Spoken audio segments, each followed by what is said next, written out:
क्या नाम है सुदामा जी की पत्नी का, किसे मालूम है आप में से? सुशीला। जैसा नाम है वैसा गुण है। अब आजकल नाम तो बहुत शांति भाई, लेकिन जा जाए वहां से शांति भागी जाए। जैसा नाम वैसा गुण कहाँ है?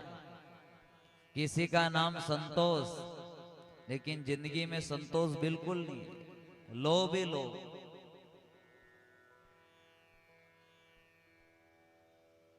तो जैसा नाम वैसा गुण होना चाहिए। अब सुदामा जी की पत्नी का नाम क्या है? सुशीला। और सुन लेना, सुशीला कोई साधारण कन्या नहीं है। जितने भी यहाँ बैठे बड़े भाव से बोलिए सुशीला महारानी की। संतों ने गाया है कि सुशीला कौन है, एक एक शब्द पर ध्यान देना। सुशीला राजा खंडवाक की बेटी है। कौन है सुशीला? राजा खंडवाक की बेटी राजकुमारी है। और ऐसी राजकुमारी है कि हजारों दास दासियां आगे पीछे घूमे हैं। हजारों दास दासियां कभी फूल से नीचे पांव नहीं रखे, ऐसी सुशीला। राजा परीक्षित ने पूछा कि जब इतनी बड़ी राजकुमारी, इतने बड़े राजा की बेटी, लेकिन विवाह किया तो ऐसे ब्राह्मण से विवाह किया कि एक दिन भी अगर नगर में भिक्षा नहीं मांगे तो शाम के भोजन की व्यवस्था भी नहीं हो सकती, ऐसे ब्राह्मण से विवाह किया। अब बताओ ये बात जमे? ये प्रश्न तो अपने अंदर भी उड़ जाए नहीं कि इतनी बड़ी राजकुमारी, इतने बड़े राजा की बेटी, हजारों दास दासी आगे पीछे, एक दिन भी भिक्षा नहीं मांगे तो शाम को भूखे मर जाए। क्या कारण है इसके पीछे? और यही कारण पूछा राजा परीक्षित ने कि गुरुदेव क्या कारण है जो ऐसी कन्या, ऐसी राजकुमारी और विवाह किया तो ऐसे दरिद्र ब्राह्मण से? एक एक शब्द पर ध्यान देना। यहाँ सुखदेव मुनि दर्शन करा रहे हैं कि राजन, सुशीला कोई साधारण कन्या नहीं है।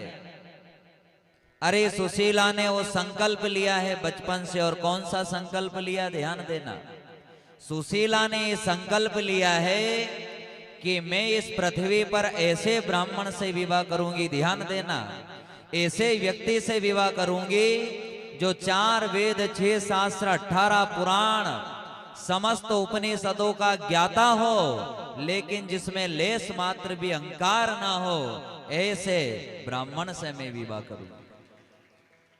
संकल्प कितना पक्का है? आजकल व्यक्ति थोड़ी बहुत रामायण की 4 चौपाई सीख जाता है तो घमंड अलग झलकता है उसका। मैं गीता पाठ करता हूँ, 40 साल हो गया है पाठ करता करता।